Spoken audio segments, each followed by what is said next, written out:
Pierre Bourne, producer, also rapper, who is mostly known for his really creative and fresh instrumentals for many other rappers who are currently working today and, you know, putting out their own interesting versions of trap music. You've got the likes of Young Nudie, you've got the likes of Playboi Carti, very different artists who are working in the trap world but really approach music differently to one another. And Pierre Bourne is not just working with those artists, he's working with many others as well, and creates his own solo material, which up until this point I hadn't been a big fan of. Key part of that sentence was up until this point, because what we have here is quite the album. This is special. This is special. This is truly one of the best albums I've heard in the cloud rap, cloud trap, trap rap, any of the words you want to throw out there, genre. And I think what Pierre has done with this album here is just incredibly impressive. At every opportunity during the course of the runtime of this album, Pierre Bourne finds a new way to entice you, to lure you in, and to just completely mesmerize you with the beats that he is creating here, because there is just something so addictive and intoxicating about so many of these tracks, and I don't come across this very often. I feel as though albums like this attempt a certain kind of mood, a certain kind of vibe, and the results typically end up being varying. Sometimes it can really hit you, sometimes it can just breeze by you and doesn't really do a lot for you. Quite often albums like this could just easily do absolutely nothing for you, and often albums like this can just completely mesmerize you, as I've already said. And this is just one of those cases. I feel as though no matter what mood I'm in, I'm just completely vibing to these instrumentals, completely sucked in by Pierre's delivery, and I'm just so wowed by it. I'm pretty happy as well that I heard nothing prior to this album. I hadn't heard any of these tracks, or at least if I had, I couldn't remember any of them, because a track like Switching Lanes I think has been out for some time, and this track is just really disorientating. I find the instrumental here so dizzying and weird. It almost feels like it's just being sucked into some kind of whirlwind or something, and it's just kind of like being fed back to you in a really mangled and weird, twisted, backwards kind of way. It's crazy that Pierre is able to make something of this instrumental as well, and of course Carti comes in doing his thing. It's a really good track, and it's a match made in heaven too. When do these guys never, you know, work well together? It's not often, is it? There's lots of funny quotables across this album too. I will say sometimes some of the lyrics are certainly not really well thought out. I mean, I think anyone who likes this album can pretty much agree with that. If you disagree, I'd be pretty surprised. I mean, I'd be surprised if you did disagree. But tracks like Hulu with the "Join Me" line is just really funny. I think what I was trying to say there really ultimately was that, you know, the lyrics don't necessarily always matter, and I think he tends to say things that fit the vibe of the instrumental more so than thinking of something that makes sense or thinking of something that isn't nonsensical. Basically, treat this as you would a Playboi Carti album. If you're going to accept that those lyrics aren't necessarily always the most well thought out, well crafted lyrics, go to this album thinking the same thing. And it's from this point onwards, there are like a string of tracks that just amaze me, because the transitions, my friend, the transitions between these tracks, whoa. The way these beats, are you listening to me? The way that they kind of slow down, they switch up, the beat switches, the way they do it, and then they go into the next track is just masterful. It's nothing short of masterful. The way he does this is just so addictive. Like I just need them. I just want to inject them into my body every time they happen. You've got Couch into 42, and you got 42 into Biology 101, and every time I'm just this ascending.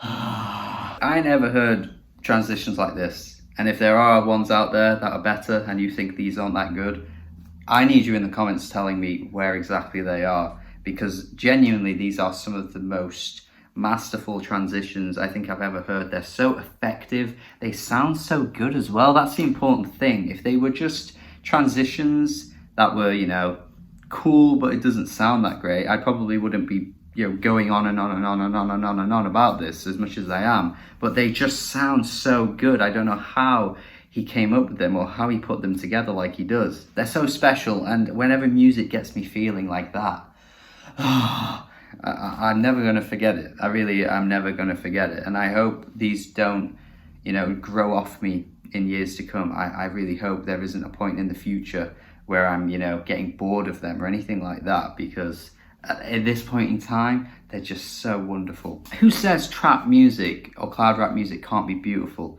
Like, yeah, sure, a Julia Holter album is a different kind of beautiful to this, but they are equally as emotionally captivating, because anything that gets that kind of feeling out of you the way these tracks do, in the way that they do for me, is unmatched. You know, it's a different feeling to, like I say, Julie Holter or any other artist you can think of.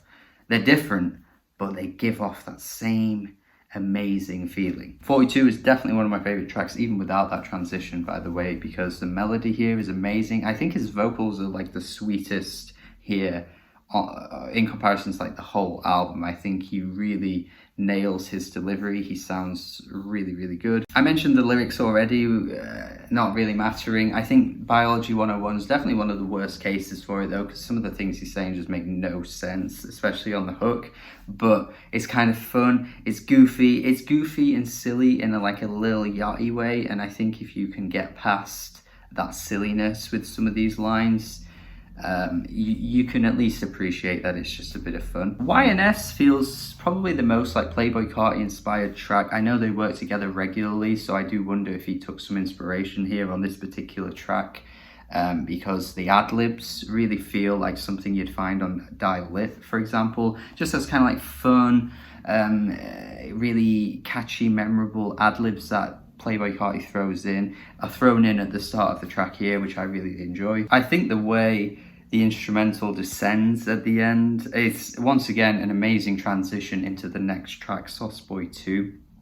But I think the way it just kind of like sort of evaporates or maybe just falls apart a little bit is a really cool, effective approach to, you know, transitioning into the next track. A weird comparison here, but it reminds me of like how each stage in the Caretaker's music kind of like slowly just mangles and, you know, falls apart a little bit. It's like the trap version of that. Maybe the weirdest comparison I think I've ever made on this channel.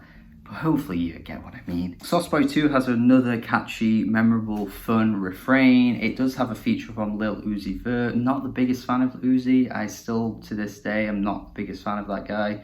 He sounds okay on this track. Wouldn't say he adds anything amazing to it, honestly, but he's doing his thing, he's fine. 40 Clip is a memorable track for me, mostly for the Booker T reference. Any wrestling reference is always a win for me. I'm very much like Luke James in that sense. You know, Luke James loves a wrestling reference. He loves them more than me, but I've got to say as well, when I hear a good one, I really appreciate it. The way he repeats the line, "I go Booker T when I get my check," is just so fun, so catchy, and again, just adds into that repetitive nature that a lot of this album brings. But he never goes too far with it. He never oversteps it. He never says something too many times. He switches it up enough to just keep those lines lingering, but also then giving you something different pretty soon after. Drunken Nasty is a track that I feel like maybe this is the drunken hot girls we always wanted.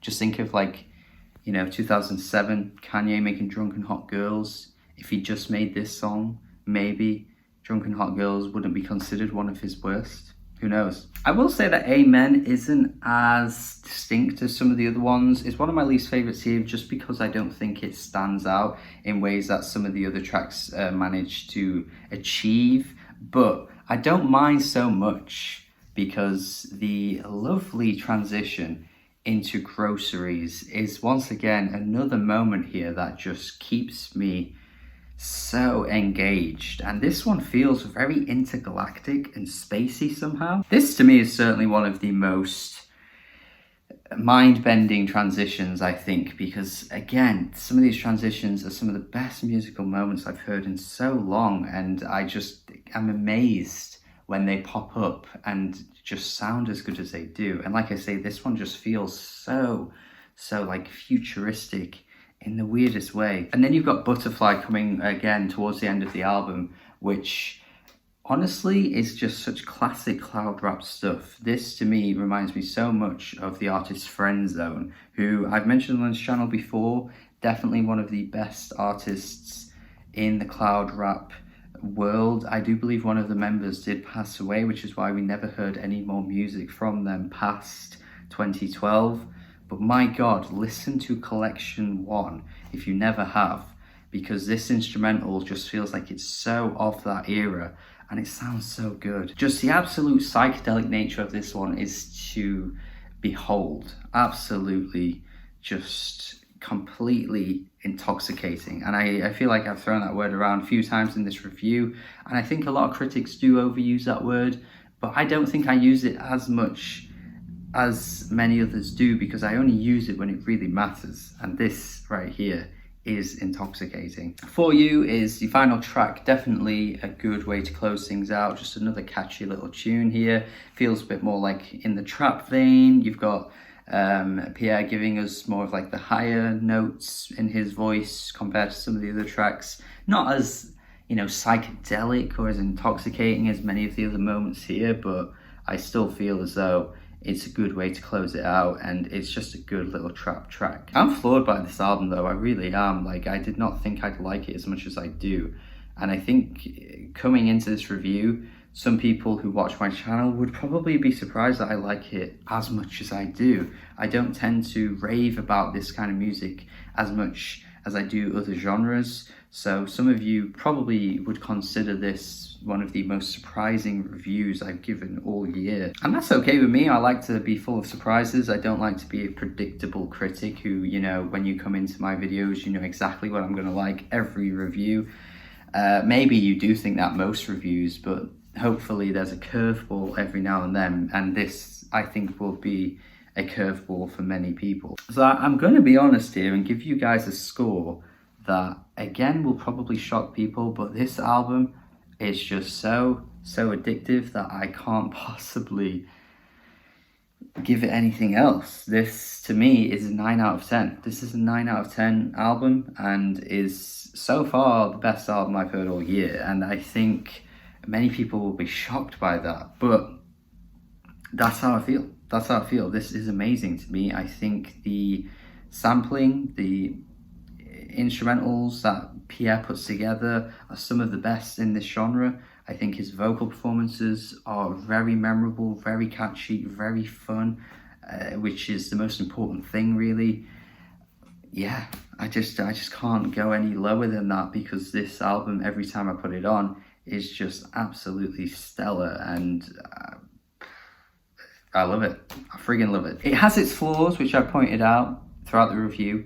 Don't go into this album for the lyrics, obviously. Not every musical creation is there for the lyrics. You've got to understand that. But when you ignore all of those things, it just is so fantastic. So yeah, one of my favorite albums of the year so far. To be honest, at this point in the year, my favorite. Thank you for watching this review. Hopefully you enjoyed it. Hopefully you have some interesting comments to say in the comment section. If you agree, let me know. If you disagree, also let me know.